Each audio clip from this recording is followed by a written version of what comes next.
2024년 9월 9일 말씀 묵상하겠습니다. 함께 기도하겠습니다.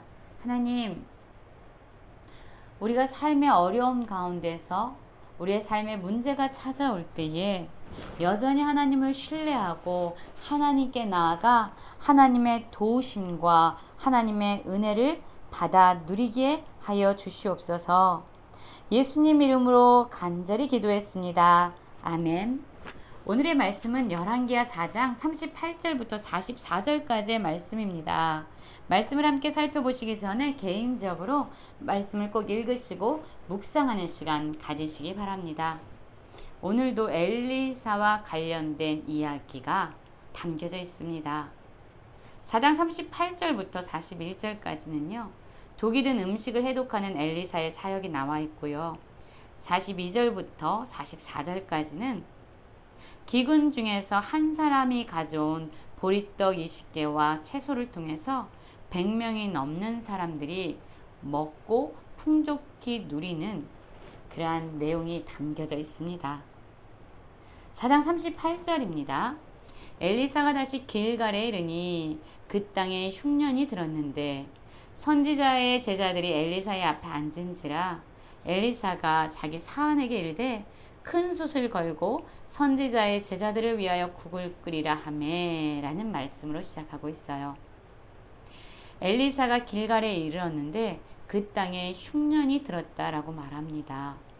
그리고 이 흉년으로 말미암아 엘리사의 제자들 역시 모두가 배고픔의 고난을 경험하고 있습니다.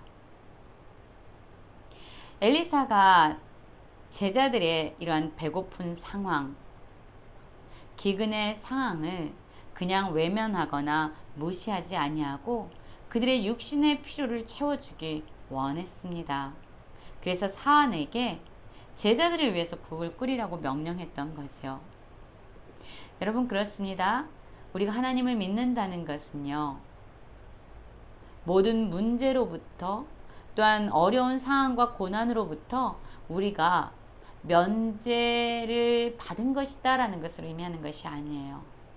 하나님을 믿는다고 해서 모든 고난이 사라지는 것이 아니고 모든 문제가 우리에게 다가오지 않는 것이 아니에요.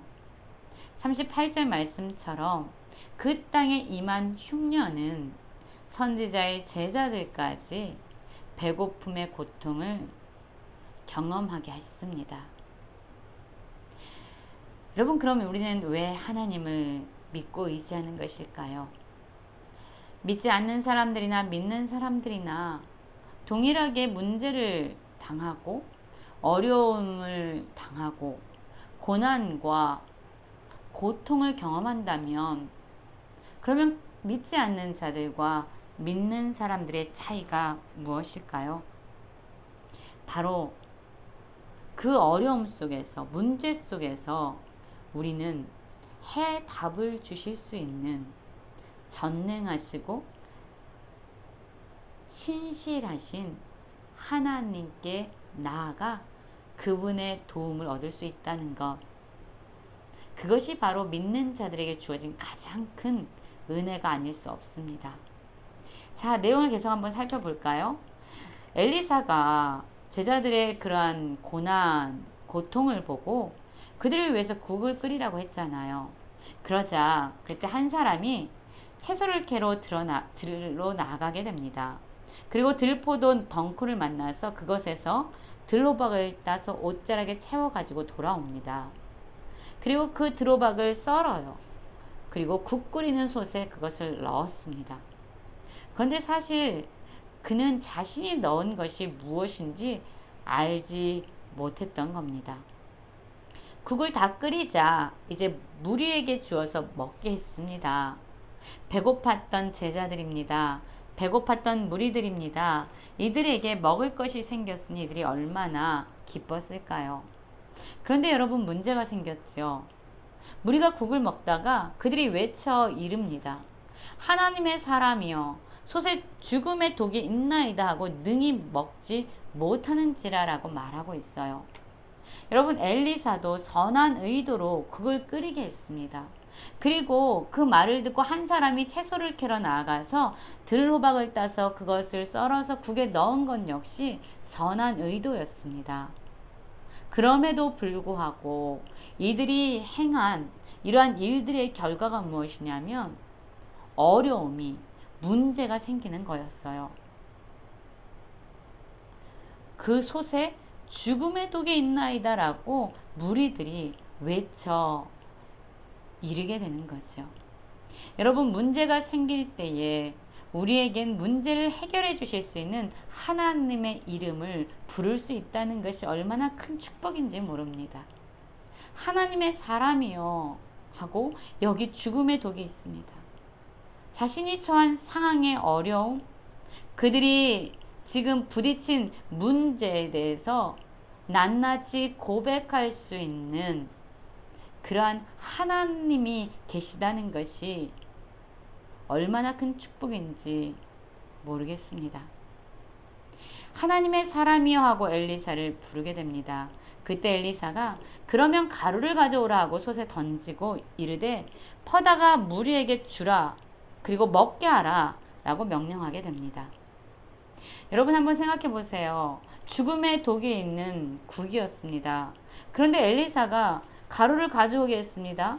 그런데 사람들이 이 얘기를 듣고 아니 가루를 솥에 넣는다고 독이 없어지겠어?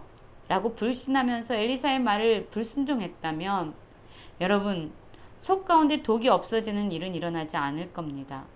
그리고 만약에 가루를 던져 넣었다고 해서 그 다음에 엘리사가 또 명령하죠. 퍼다가 무리에게 주어 먹게 하라. 그런데 또 이 사람들이 아니 아까도 무리에게 주어서 먹이다가 거기에 독이 발견됐는데 이 일을 또 하다가 무리에게 정말로 죽음이라도 임하면 어떻게 되겠어? 라고 엘리사의 말을 불신하고 그대로 따르지 않고 불순종했다면 여러분 이들은 배부름의 축복을 누리지 못했을 겁니다. 그런데 엘리사가 말할 때에 그대로 그들은 가루를 가져오는 순종 그리고 그것을 퍼다가 무리에게 다시 주는 순종을 함으로 말미암아 속 가운데 독이 없어진 그러한 국을 먹는 은혜를 누리게 됩니다. 여러분 그렇습니다. 하나님을 믿는다는 것은 문제가 없는 그런 삶을 사는 것을 보장하지 않아요. 고난이 없거나 어려운 상황에서 면제되는 것을 의미하는 것이 아니라 그 가운데서 그 모든 것을 해결하실 수 있는 하나님을 찾고 그분을 의지할 수 있는 것이 큰 복이라는 것을 우리는 기억해야 합니다. 42절부터 볼까요? 한 사람이 바알 살리사에서부터 와서 처음 만든 떡 곧 보리떡 20개와 또 자루에 담은 채소를 하나님의 사람에게 드린지라 그가 이르되 무리에게 주어 먹게 하라 라는 말씀으로 시작하고 있습니다. 한 사람, 이 사람의 이름이 정확하게 나와 있지 않아요. 그러나 이 사람은 대단한 믿음의 사람입니다. 여러분 이때에 온 땅에 흉년이 들었습니다. 그러면 이 사람이 사는 그곳에도 아마 흉년이 들지 않았을까요? 그런데 그가 처음 만든 떡, 보리떡 20개라고 말한 것은요. 수확한 처음 익은 곡식으로 만든 보리떡인 것입니다. 처음으로 수확한 것으로 보리떡을 만든 거죠. 그런데 만약에 이 사람이요. 처음으로 수확을 했습니다. 그러면서 생각을 하는 거죠. 아, 지금은 내가 수확을 했지만 처음으로 수확을 했지만 이 땅에 흉년이 심한데 내일 모레 그리고 나의 미래에는 어떠한 수확도 걷지 못할 수도 있어 라고 불안한 마음으로 하나님의 공급하심을 믿지 못했다면 그는 그가 처음 만든 떡 보리떡 20개를 하나님의 사람에게 드릴 수 없을 거예요. 이 사람은 대단한 믿음의 사람입니다. 흉년임에도 불구하고 자기가 처음 거둔 그 곡식을 가지고 하나님께 드릴 수 있는 것은 나를 수확하게 하신 하나님, 나에게 처음으로 곡식을 거두시게 하신 하나님이 나의 내일도 나의 내일 모레도 나의 평생을 공급하시고 채우시고 결실을 얻게 하실 것이라는 믿음이 있어야만 하나님께 드릴 수 있는 거죠. 그 믿음으로 이 사람은 보리떡 20개와 자루에 담은 채소를 하나님의 사람에게 드릴 수 있었던 겁니다. 그의 공급의 근원자가 바로 하나님이심을 믿었던 거예요. 눈에 보여지는 그러한 상황이나 현상이 아니라 하나님이 나를 책임지신다는 믿음으로 하나님께 드렸던 거예요. 그래서 엘리사는 무리에게 주어 먹게 하라고 했는데 사환이 가만히 본 거죠. 아니, 보리떡 20개, 자루에 담은 채소밖에 없는데 이것을 100명에게 주면 이것을 먹일 수나 있을까? 너무 많은 사람들에게 이 작은 것으로 그들의 배를, 그들의 허기를 채워줄 수나 있겠어? 라고 생각하면서 엘리사에게 말합니다. 내가 어찌 이것을 100명에게 주겠나이까? 라고 말하죠. 이 사는 아주 현실적이고 계산적인 사람이었어요. 육신의 눈에 볼 때에 불가능하다는 것을 알고 있었던 거죠. 그러나 그는 영적으로 어두운 사람이었습니다. 하나님이 전능하시고 능력이 있으시고 모든 것을 하실 수 있는 분이라는 것을 그는 영적인 눈을 열어 보지 못했던 겁니다. 엘리사가 다시 말합니다. 무리에게 주어 먹게 하라라고 또다시 말하고 있어요. 여호와의 말씀이 그들이 먹고 남으리라 하셨느니라. 그러자 그가 마침내 그들 앞에 주게 됩니다. 그리고 실제로 그가 순종했을 때에 하나님의 말씀대로 100명이 먹고도 그 음식이 남은 것을 보게 됩니다. 여러분, 우리는 어떻습니까? 우리도 이 사환처럼 현실적으로 계산하고 따지고 셈하고 있진 않습니까? 현실적으로 불가능한 거야. 이게 어떻게 가능하겠어? 라고 하나님의 전능하심을 제한하고 있진 않습니까?